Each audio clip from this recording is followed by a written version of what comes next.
बिस्मिल्लाहिर्रहमानिर्रहीम।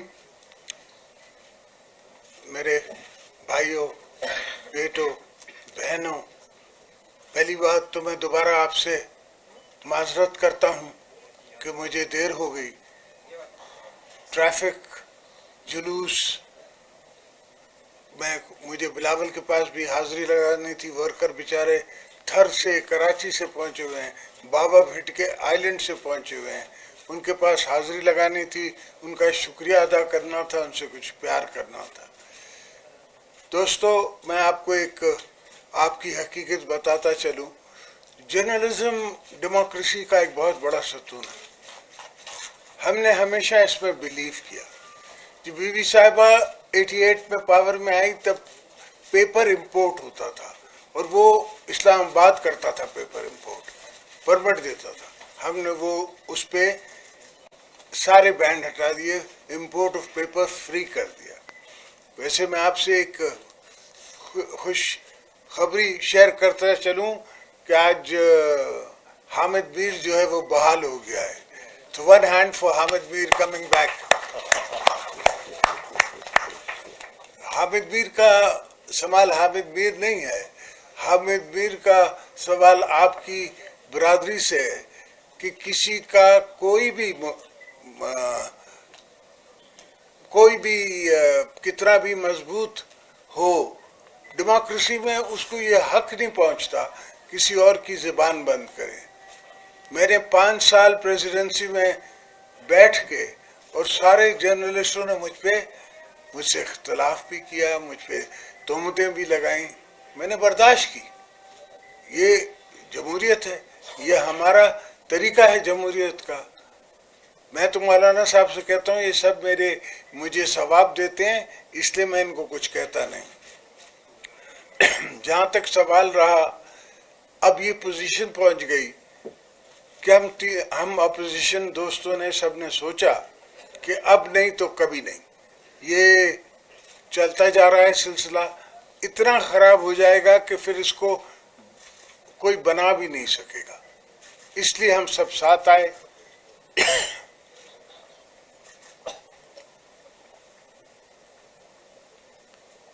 हमने आपस में मशावरत की और इस नतीजे पे पहुंचे कि कोई अकेली पार्टी जो है वो पाकिस्तान को इस मुश्किल से नहीं निकाल सकती। तो हमने सब मिल के साथ काम करना पड़ेगा।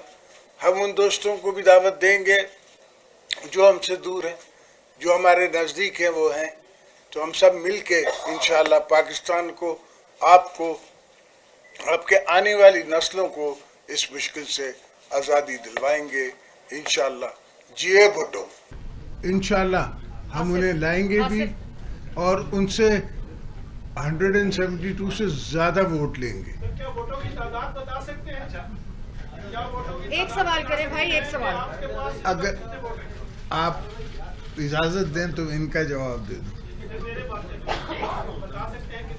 समझे? और मैं से ज्यादा अब ये चाह रहे हैं कि मैं इनको फिगर्स बता दूं, नाम भी बता दूं। काफी दोस्त, सिर्फ हम बेजार नहीं हैं। जो असेंबली में बैठी हुई पार्टीज हैं, इनकी अपनी पार्टी बेजार है, इनके अपने दोस्त बेजार हैं। उन सबको वापस कॉन्स्टिट्यूंसीज में जाना है। वो कॉन्स्टिट्यूंसी में जाएंगे तो क्या जवाब देंगे? Thank you.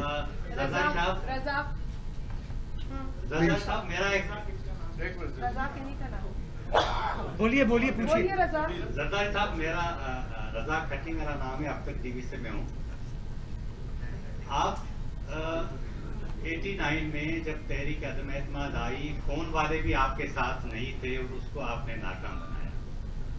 तो इस बार फोन वाले भी आपके साथ नहीं है, तो फिर किस तरह इसको कामयाब बनाया गया? आसिफ को दे दें इसके बाद। जिस तरह उस वक्त कामयाब किया था जब गुलाम अहमद खान मेरे खिलाफ था, उस वक्त की इस्टेब्लिशमेंट मेरे खिलाफ थी, उसके बावजूद हमने उनका कामयाब नहीं होने दिया। और वो दूसरी बात है कि गुलाम अहमद खान साहब ने हमारी असेंबली डिसॉल्व कर दी। मगर अब इस प्रेसिडेंट के पास मैंने वो पावर ही नहीं छोड़ा कि कोई ये डिसॉल्व कर सके। शाकिर सोलंकी,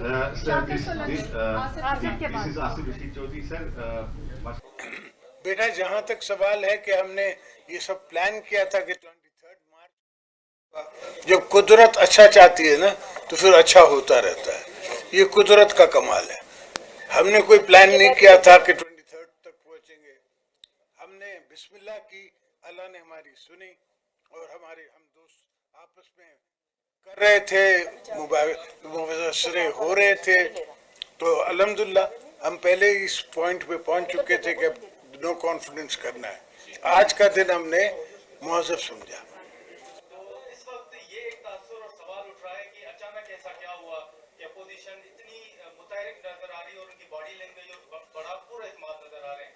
एक तो ये सवाल है सर। दूसरा सवाल, ये अपोजिशन की मौजूदा जो सूरत हाल है, इसमें आप क्या समझते हैं कि आगे सेटअप क्या बनेगा और कौन वो मजीद लंबा तो नहीं होगा?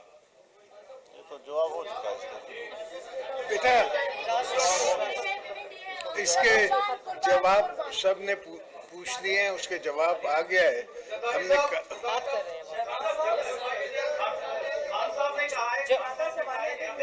नाकाम हो तो आप छोड़ेंगे नहीं, तो क्या प्रेडिक्ट कर रहे हैं कि वो क्या?